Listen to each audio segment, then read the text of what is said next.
ناظرین،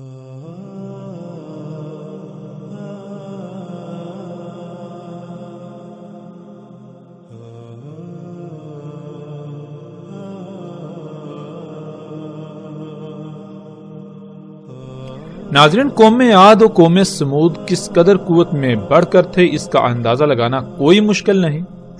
اس وقت سکرین پر نظر آنے والی تصاویر انڈیا کے صوبے مہاراشٹرا میں ایک مقام کی ہیں جس کا نام لونر ہے، اور تصاویر میں نظر آنے والا گڑھا جو پانی سے بھرا ہوا ہے اسے لونر جھیل کا نام دیا جاتا ہے۔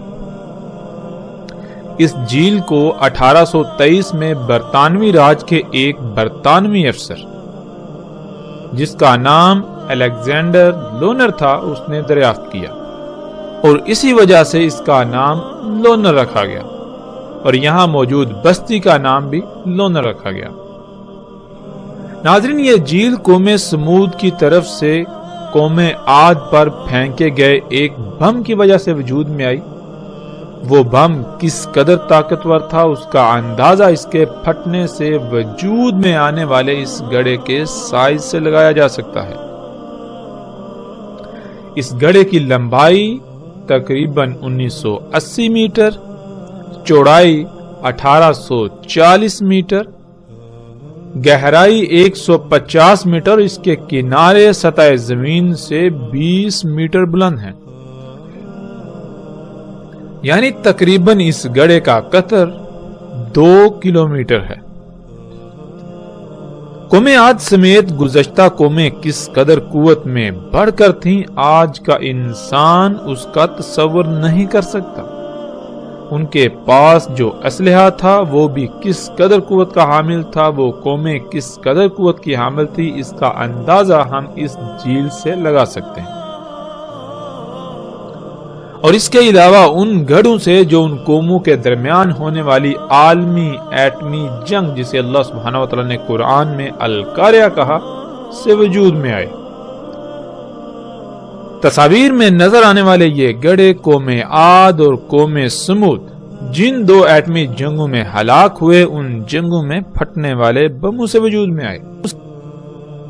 ناظرین، اس وقت سکرین پر نظر آنے والی تصاویر قوم سمود کے ان آثار کی ہیں جن کا اللہ سبحانہ وتعالی نے قرآن میں بار بار ذکر کیا، اور بار بار یہی کہا کہ کیا تم نے نہیں دیکھا وہ کیسے ہلاک ہوئے؟ کیا تم نے زمین میں سیر نہیں کی کہ ان کے گھروں میں نہیں گھومے پھرے؟ اللہ سبحانہ وتعالی نے قرآن میں بار بار ایسا کیوں کہا؟ اللہ سبحانہ وتعالی نے قرآن میں ایسا بار بار اس لیے کہا تاکہ تم عبرت حاصل کرو، کیونکہ آج جو کچھ تم کر رہے ہو یہ سب تو پہلی ہلاک شدہ اقوام کر چکی، جس سے وہ ترقی، سہولتوں، آسائشوں اور زمین میں اصلاح کا نام دیتے تھے، لیکن کیا یہ سب حقیقتاً اصلاح تھا یا پھر فساد؟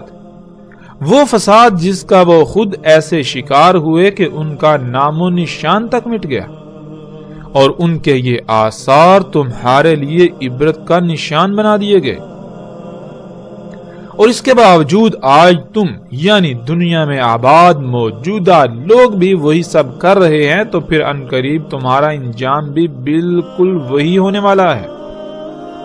ناظرین، قوم سمود کے چٹانوں میں تراشیدہ ان گھروں کو دیکھیں تو سوال یہ پیدا ہوتا ہے کہ کیا آج کے انسان جو ترقی اور ٹیکنالوجی کے نام پر بڑے بڑے دعوے کر رہے ہیں، ان سب ایجادات کے باوجود، ایسی جدید ترین ٹیکنالوجی کے باوجود، ایسی ہی چٹانوں میں ایسے گھر تراشے جا سکتے ہیں؟ کیا موجودہ انسان اس ٹیکنالوجی، ان ایجادات سے ایسی چٹانوں میں اس طرح کے گھر تراش سکتے ہیں؟ آج دنیا کے بڑے بڑے نامور سائنسدان، یونیورسٹیاں اور تحقیقاتی ادارے گزشتہ ہلاک شدہ اقوام کے ان آثار پر تحقیقات کے بعد اس نقطہ پر پہنچے کہ آج جو ٹیکنالوجی، جو ایجادات انسان کر چکا ہے، ان سے ایسے چٹانوں میں ایسے گھر تراشنا ناممکن ہے۔ موجودہ انسان اس کا تصور بھی نہیں کر سکتے۔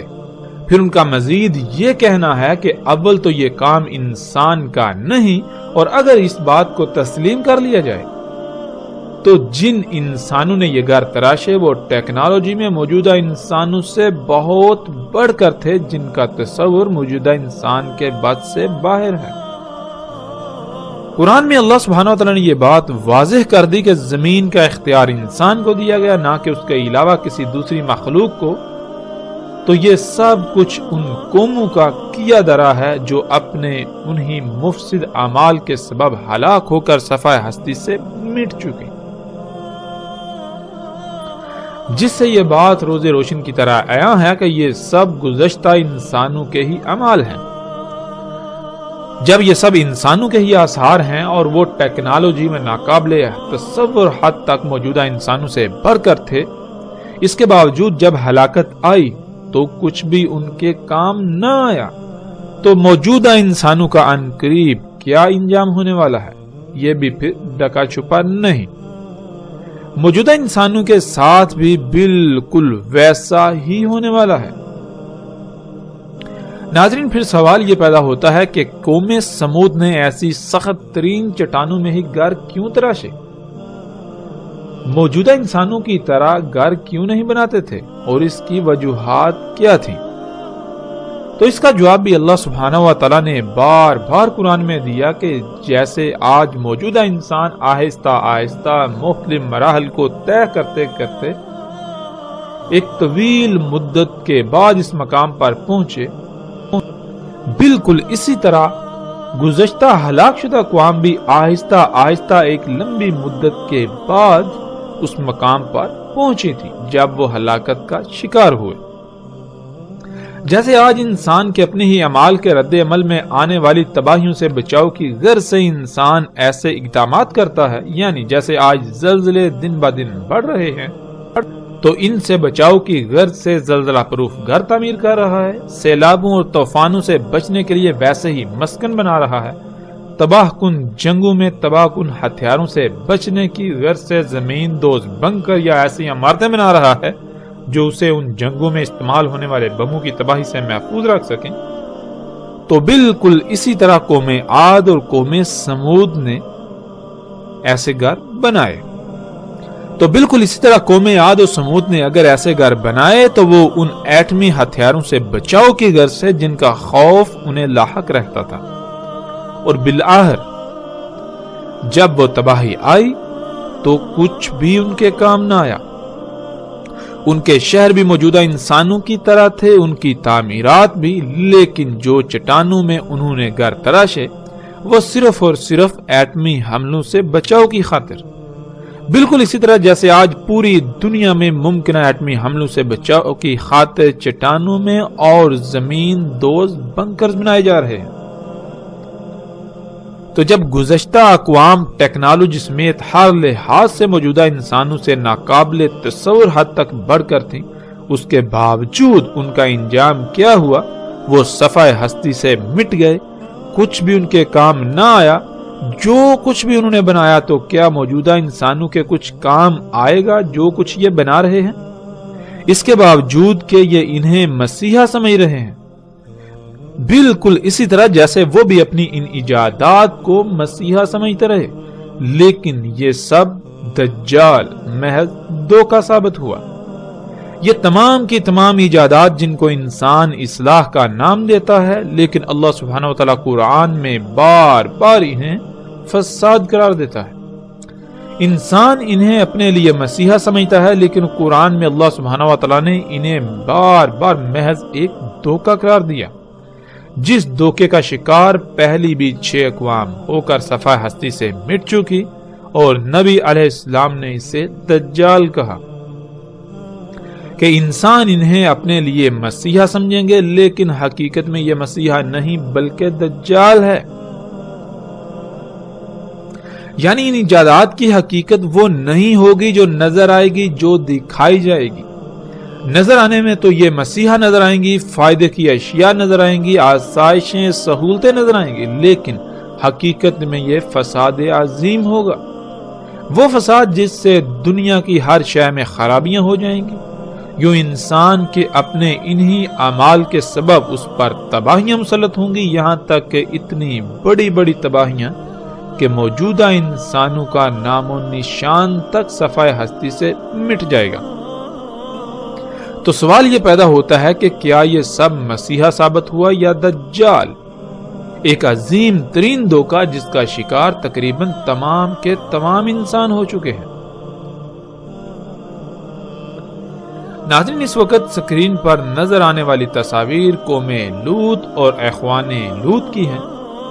قوم لوط جو کہ بے حیائی اور فحاشی کا نمونہ بن چکی تھی، تو ان کا انجام کیا ہوا؟ ان پر جلتی ہوئی گندک کی بارش ہوئی۔ ناظرین، سوال یہ پیدا ہوتا ہے کہ کوئی قوم اس قدر بے حیا اور فحاش کیسے بن سکتی ہے کہ ان میں رائی برابر بھی کوئی جھجک نہ رہے اور وہ کھلم کھلا بدکاری کرنے میں اپنا کوئی ثانی نہ رکھتی ہو۔ آج اگر بات کی جائے مغربی معاشروں کی، تو اس قدر بے حیائی ان میں بھی نہیں جس قدر قوم لوط میں تھی۔ آج جب مغربی معاشروں کو دیکھا جائے تو جس قدر آج ان میں بے حیائی موجود ہے، تو سوال یہ پیدا ہوتا ہے کہ یہ کیوں کر ممکن ہوئی؟ کیا یہ قومیں شروع سے ہی ایسی تھی؟ جب اس سوال کا جواب تلاش کیا جائے تو جواب یہی ملے گا کہ ان قوموں میں اس قدر بے حیائی اور فحاشی صنعتی انقلاب آنے کے بعد اس وقت عام ہوئی جب جو کام صرف اللہ کی ذات کرتی تھی، وہی کام انسان نے خود کرنا شروع کر دیا، اور انسان اللہ کی ذات کی محتاجی سے نکل کر خود کو غنی بنا بیٹھا، جس کی وجہ سے اللہ کی ذات کا تصور تک ختم ہو گیا، اور اگر باقی رہا بھی تو صرف اور صرف اس ذات کا نام۔ اور ایسا ہو بھی کیوں نہ؟ جبکہ انسان اللہ کا محتاج ہی نہیں رہا تو پھر اس کے لیے اس ذات کی اہمیت کیا رہے گی؟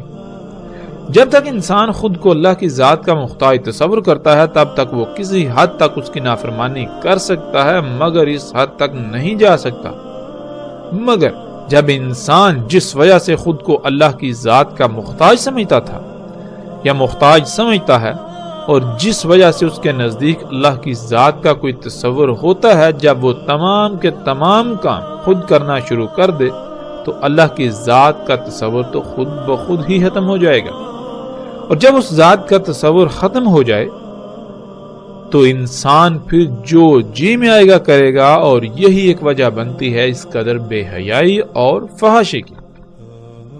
ناظرین، ورنہ آج بھی جن معاشروں میں اللہ کی ذات کا تصور موجود ہے، وہ گاڈ کے نام سے ہو یا ایشور کے نام سے یا کسی بھی نام سے، وہ معاشرے بت پرست ہوں یا جہالت کی انتہا پر، وہ بے حیائی میں اس قدر بڑے ہوئے نہیں ملیں گے، کیونکہ وہ خود کو کسی نہ کسی حد تک اس ذات کا محتاج سمجھتے ہیں، جس کی وجہ سے ان میں کسی حد تک اس ذات کا ڈر موجود ہوتا ہے۔ لیکن جب یہ ڈر نکل جائے یا ختم ہو جائے تو انسان بے لگام گھوڑے کی طرح آزاد ہو جاتا ہے، پھر وہ سب کچھ کرتا ہے جس پر اس کا نفس اسے ابھارتا ہے۔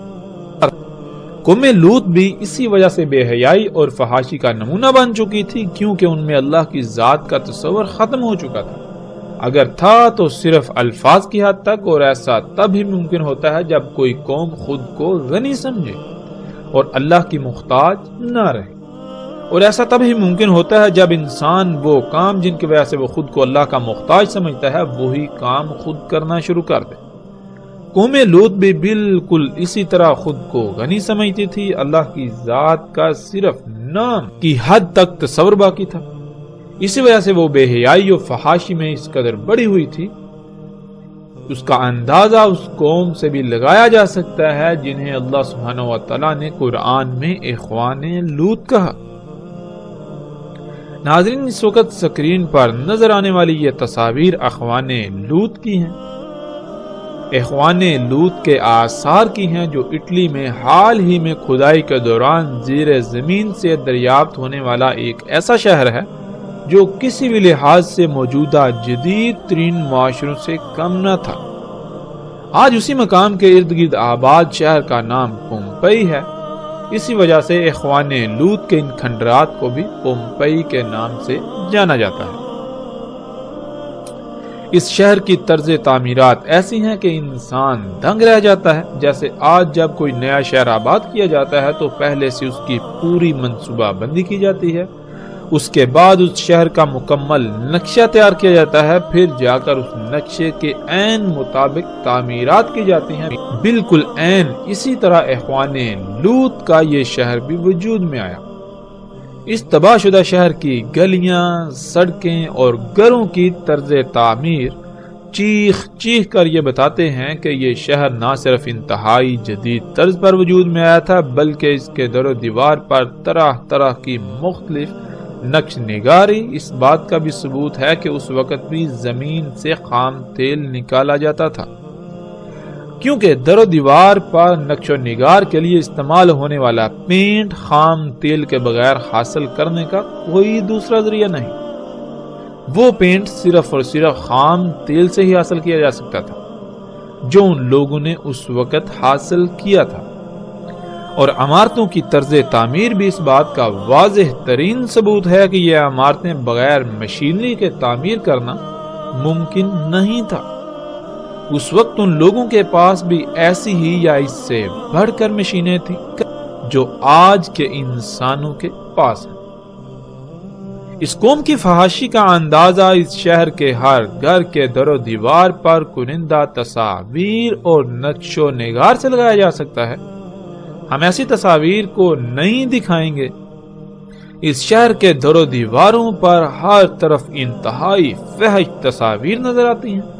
نہ صرف تصاویر بلکہ جنسی اعضاء سے مماثلت رکھتے مجسمے جگہ جگہ نصب تھے۔ گھروں میں سجاوٹ تک کے لیے جو بھی اشیاء استعمال کی جاتی تھی وہ بھی جنسی اعضاء سے مماثلت رکھتی تھی۔ ایسا فحش ترین معاشرہ کہ جس کا آج تصور کرنا بھی محال ہے، تو ان کا انجام کیا ہوا؟ اخوان لوط کا یہ جدید ترین سہولتوں سے مزین شہر اچانک پھٹنے والے لاوے کی لپیٹ میں آ گیا۔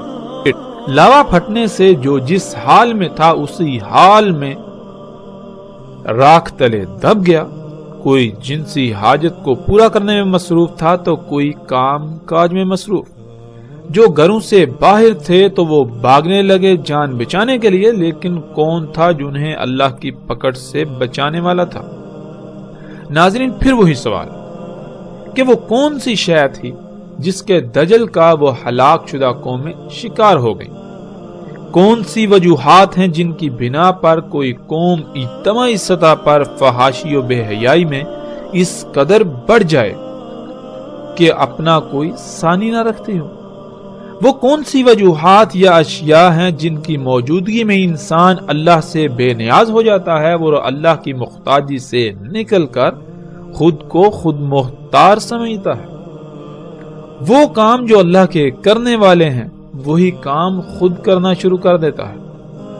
تو ایک ہی جواب سامنے آئے گا ان تمام کے تمام سوالات کا، وہ یہ کہ جب انسان اس سطح پر آ جائے جہاں آج موجودہ قوم ہے، جب مشینیں حاصل ہو جائیں جن سے انسان خالق کے کرنے والے کام بھی خود کرنا شروع کر دے، تو یہی ایجادات، یہی مشینیں، یہی ٹیکنالوجی، یہی صنعتی انقلاب ہی وہی دجال ہے جس کے دجل کا وہ قومیں شکار ہو گئیں۔ جب ہلاکت آئی تو کچھ بھی ان کے کام نہ آیا۔ یہ سب کا سب دجال ثابت ہوا، حالانکہ وہ اسے اپنے لیے مسیحا سمجھتے رہے۔ ناظرین، سکرین پر نظر آنے والی یہ تصاویر ان مثلث نما عمارتوں کی ہیں جو آج بھی مصر میں موجود ہیں، اور یہ مثلث نما عمارتیں آل فرعون کے آثار ہیں جو تقریباً آج سے 4000 سال پہلے سمندر میں غرق ہو کر ہلاک ہوئے۔ یہ مثلث نما عمارتیں اس وقت دنیا کے 7 عجائبات میں سے ایک ہیں۔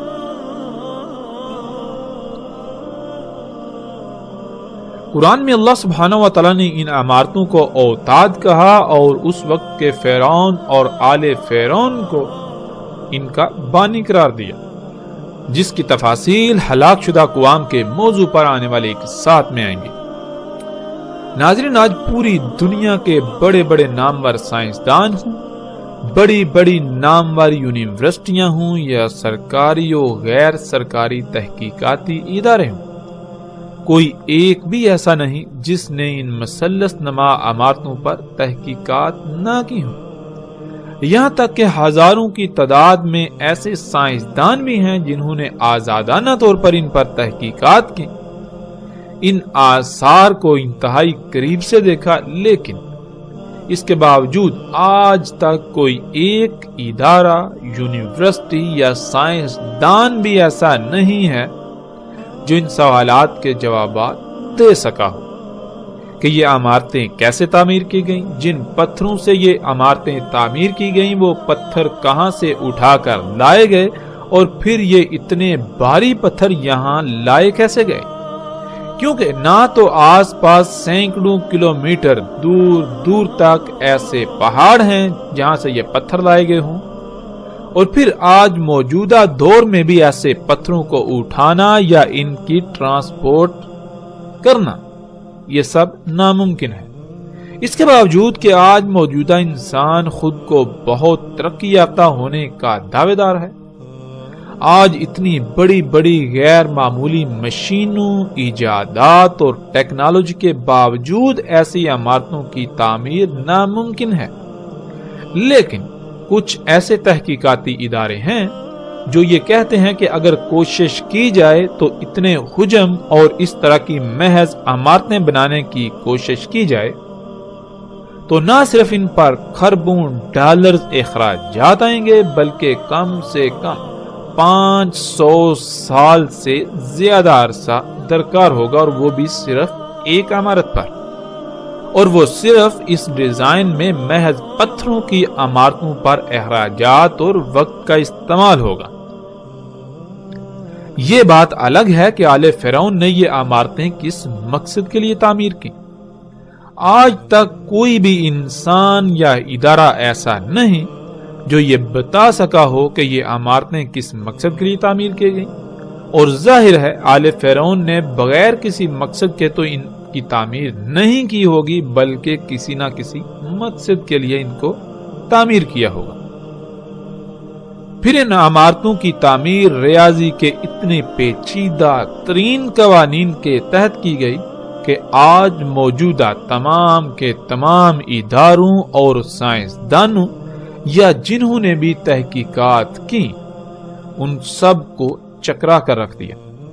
ناظرین، ان عمارتوں کو لے کر یہ چند بنیادی سوالات ہیں جن کے جوابات آج تک کوئی انسان نہ دے پایا۔ ان کے علاوہ سینکڑوں سوالات ایسے ہیں انہی عمارتوں کے حوالے سے، مگر جب بنیادی سوالات کے جوابات ہی نہیں تو پھر باقی سوالات کے کیا جوابات ہوں گے؟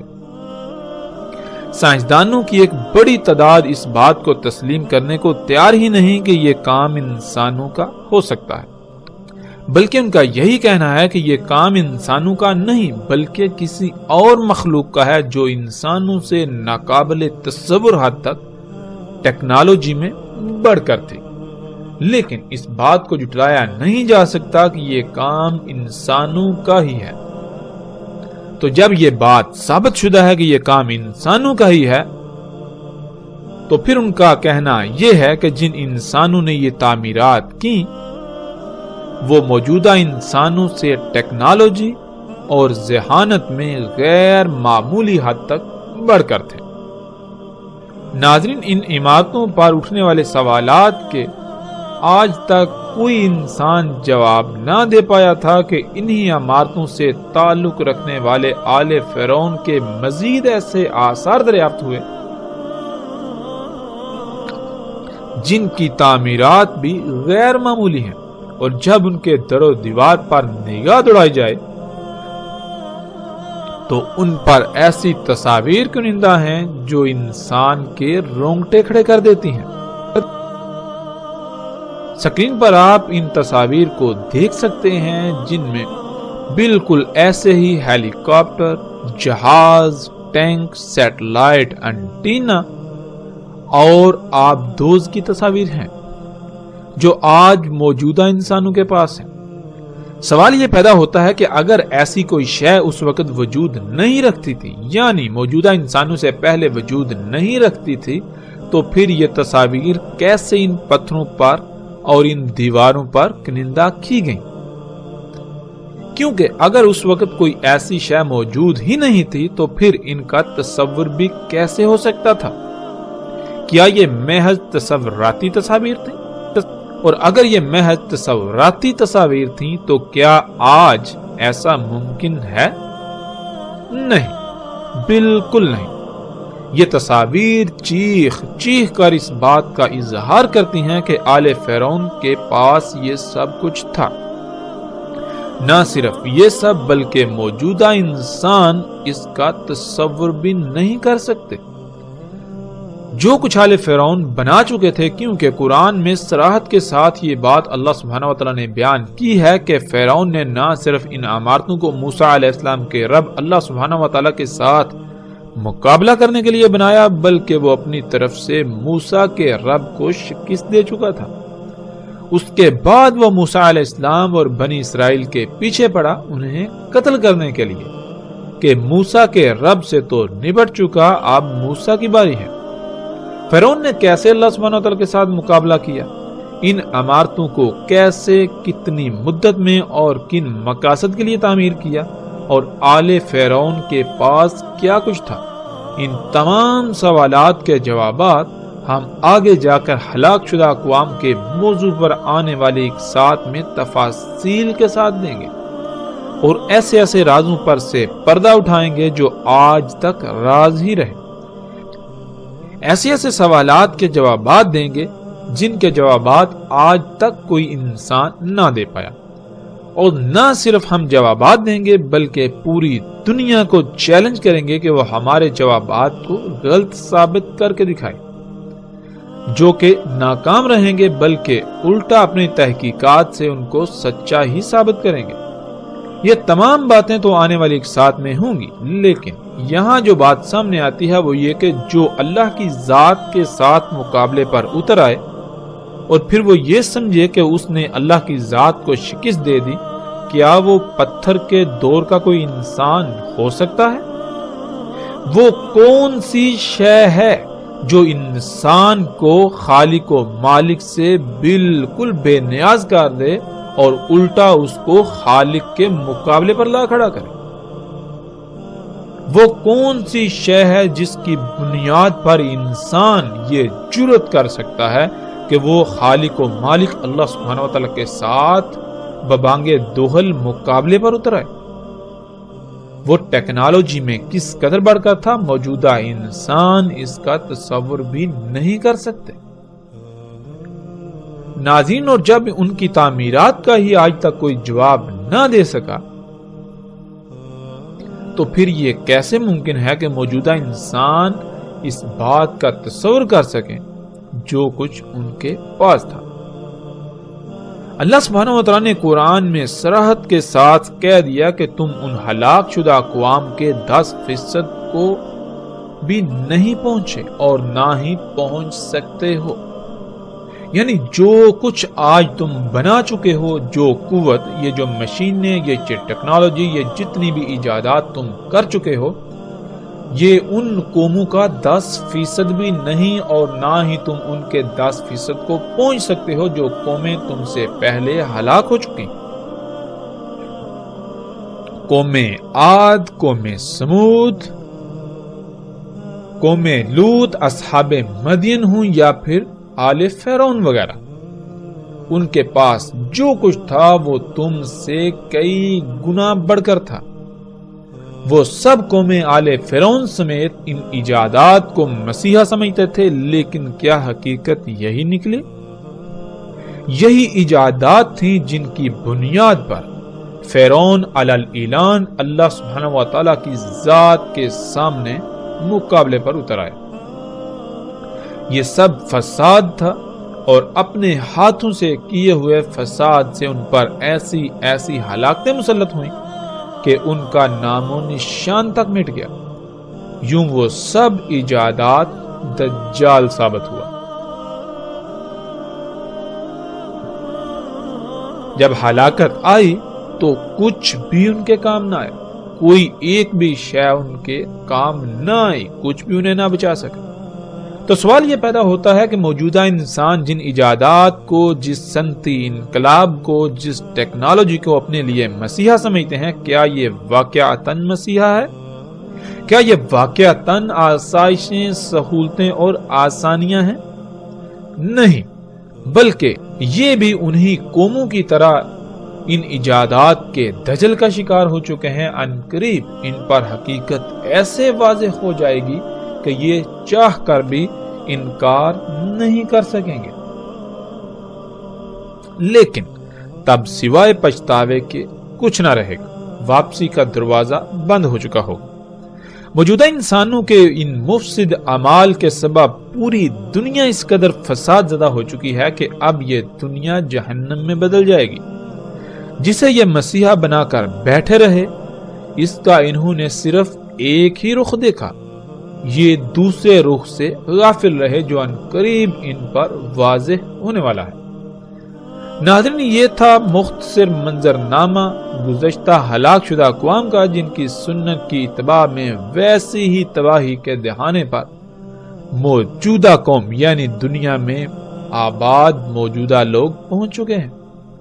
ہم نے کوشش کی کہ ہم اپنے موضوع کے مطابق ان اقوام پر بات کریں، باقی ان اقوام پر تفاصیل کے ساتھ آگے چل کر بات کریں گے۔ اس وقت ہم اپنے موضوع کی طرف پلٹتے ہیں۔ تو پھر وہی سوال، ناظرین، وہ کون سی شے تھی، وہ کون سی اشیاء تھی جس کو وہ اقوام اپنے لیے مسیحا سمجھتی تھی، لیکن حقیقت میں وہ مسیحا نہیں بلکہ دجال ثابت ہوا۔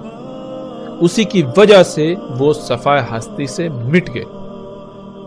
جب جواب تلاش کیا جائے تو وہ جواب یہی سامنے آئے گا، وہ یہی ٹیکنالوجی، یہی ایجادات تھیں، یہی مشینیں تھیں، یہی صنعتی انقلاب تھا جو آج موجودہ انسان کر چکے اور ان سب کو اپنے لیے مسیحا سمجھتے ہیں، زندگی کو آسان سے آسان تر بنانے کے دعوے دار ہیں۔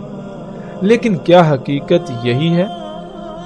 یہ تو اس کا ایک پہلو ہے، اس کا ایک رخ ہے جو انتہائی دل فریب ہے، لیکن اس کا دوسرا پہلو جو انتہائی بھیانک ہے وہ چھپا دیا گیا۔ اگر اسے دیکھ لیا جائے تو پتا چلے گا کہ یہ ایجادات، یہ ٹیکنالوجی مسیحا نہیں بلکہ دجال ہے، یہ محض ایک دھوکہ ہے جن کی وجہ سے آج دنیا تباہی کے دہانے پر پہنچ چکی، طرح طرح کی بیماریوں کا سیلاب امڈ آیا، پوری دنیا سیلابوں، طوفانوں، آندھیوں اور زلزلوں کی لپیٹ میں ہے۔ جگہ جگہ سے زمین دھنس رہی ہے، پہاڑ ٹل رہے ہیں، زمین میں قائم کیا ہوا اللہ سبحانہ و تعالی کا میزان بگڑ چکا ہے ان ایجادات کی وجہ سے، اس صنعتی انقلاب کے نام پر دجال کی وجہ سے۔ اسی صنعتی انقلاب، ان ایجادات، اس ترقی کے نام پر دجال کی وجہ سے ایک عظیم تباہی موجودہ انسانوں کے سر پر آ چکی ہے، لیکن کوئی بھی ایسا نظر نہیں آتا جو غور و فکر کرنے والا ہو، جو اللہ کی طرف لپکنے والا ہو۔ ناظرین، رسول اللہ صلی اللہ علیہ وآلہ وسلم نے کہا تھا کہ کوئی ایک بھی نبی ایسا نہیں جس نے اپنی قوم کو فتنہ دجال سے نہ ڈرایا ہو، اور ایسی روایات میں عربی کے جو الفاظ استعمال کیے وہ دو طرح کے ہیں، ایک ہے لفظ ناظرہ اور دوسرا ہے لفظ حاضرہ۔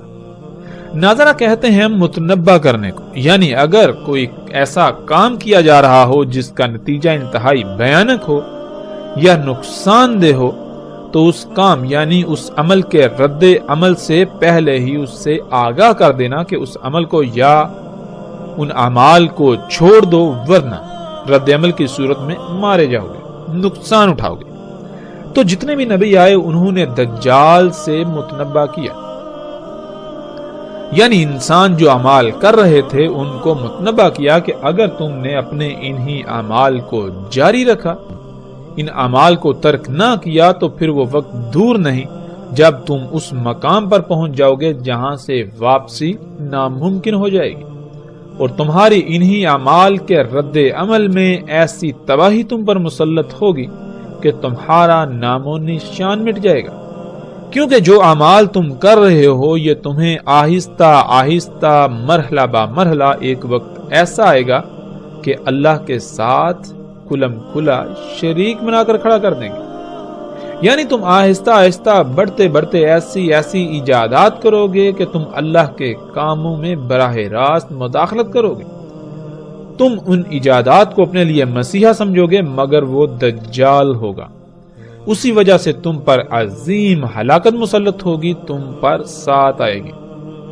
ناظرین، ہر قوم جب اللہ کی حدود سے باہر نکلتی ہے تو پھر یہ کائنات اللہ سبحانہ تعالی نے خلق ہی ایسے کی کہ انسان کے سامنے حادثاتی طور پر راز کھلتے چلے جائیں گے۔ یوں آہستہ آہستہ انسان اس سطح پر پہنچ جائے گا کہ وہ اپنے ہاتھوں سے دجال کو خلق کر بیٹھے گا، جس کا انجام عظیم تباہی کے سوا کچھ نہ ہوگا۔ یہی گزشتہ اقوام کے ساتھ ہوا اور یہی اس موجودہ قوم کے ساتھ ہوا، اور اب عظیم تباہی سر پر آ چکی ہے۔ ناظرین، دوسرا لفظ تھا حاضرہ۔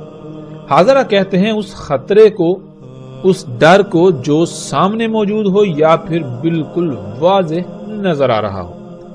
یعنی ہر نبی نے دجال سے ڈرایا، جو ایسا خطرہ تھا، ایسا فتنہ تھا جو موجود تھا۔ جب ہر نبی نے ڈرایا اور متنبہ کیا تو کیا وہ قومیں متنبہ ہوئیں؟ انہوں نے اپنے اعمال کو ترک کر دیا۔ قرآن میں اللہ سبحانہ و تعالی نے بار بار واضح کر دیا کہ نہیں، انہوں نے ہر نبی کی، ہر رسول کی تکذیب کر دی، تو پھر وہ اسی ہلاکت کا شکار ہوئے جس سے ان کو متنبہ کیا گیا تھا۔ اللہ سبحانہ و تعالی قرآن میں واضح طور پر اسے حیات الدنیا، یہ ایجادات قرار دیتا ہے، اور رسول اللہ صلی اللہ علیہ وآلہ وسلم نے اسے دجال کہا۔ فرق صرف اتنا ہے کہ لفظ دجال اصل عربی کا لفظ نہیں ہے، بلکہ دوسری زبانوں سے عربی میں داخل کیا گیا لفظ تھا، بالکل ایسے ہی جیسے آج آپ کو عربی کے اندر الفاظ کی ایک کثیر تعداد ملے گی جو عربی کے الفاظ نہیں ہیں بلکہ وہ دوسری زبانوں سے داخل ہوئے۔ مثلا جیسے لفظ ٹیکنالوجی ہے تو آج عربی میں وہ داخل ہو چکا اور اسے عربی لہجے میں ٹیکنالوجی کہا جاتا ہے۔ جیسے ہی تھوڑا وقت گزرے تو آئندہ آنے والی نسلیں یہ ماننے کو تیار ہی نہیں ہوں گی کہ یہ لفظ ٹیکنالوجی عربی کا لفظ نہیں ہے، بلکہ ان کے لیے یہ لفظ عربی کا ہی کہلائے گا اور انہیں نظر آئے گا۔ بالکل اسی طرح اس وقت لفظ دجال، جو کہ اصل عربی کا لفظ نہیں ہے، یہ کسی دوسری زبان کا لفظ تھا جو اس وقت عام استعمال ہوتا تھا، اور قرآن میں اللہ سبحانہ و تعالی نے لفظ غرور استعمال کیا جو کہ خالص اصل عربی کا لفظ ہے، لیکن اس وقت اس کا استعمال عام نہیں تھا، بلکہ اسی طرح جیسے قرآن میں لفظ الانفال آیا، جب یہ لفظ عربوں کے سامنے آیا تو وہ اس لفظ سے ہی واقف نہ تھے، تو سوال کر دیا کہ یہ انفال کیا ہے، تو صرف لفظ انفال کی وضاحت کے لیے پوری سورت انفال نازل ہوئی۔ ناظرین، بالکل اسی طرح اس وقت عربوں میں لفظ غرور استعمال نہیں ہوتا تھا، بلکہ لفظ غرور کی بجائے لفظ دجال عام استعمال ہوتا تھا۔ یعنی لفظ غرور کے متبادل کے طور پر لفظ دجال کا استعمال اس وقت عام تھا۔ دجال لفظ چونکہ اصل عربی کا لفظ نہیں اور قرآن اللہ سبحانہ وتعالی نے عربی میں نازل کیا، تو اسی وجہ سے رسول اللہ صلی اللہ علیہ وآلہ وسلم نے اس وقت کے لوگوں کو سمجھانے کے لیے جو اس وقت لفظ عام استعمال ہوتا تھا، جو سب کی سمجھ میں آنے والا تھا، اسے استعمال کیا۔ یوں لفظ غرور اور لفظ دجال دونوں ایک ہی معنی رکھتے ہیں۔ اللہ سبحانہ وتعالی نے اسے قرآن میں حیات الدنیا قرار دیا، جیسا کہ آپ اس آیت میں دیکھ سکتے ہیں۔ اللہ سبحانہ وتعالی کہتے ہیں وَمَا الْحَيَاةُ الدُّنْيَا إِلَّا مَتَاعُ الْغُرُورِ، اور نہیں ہے دنیا کی حیات مگر دھوکے کا ساز و سامان۔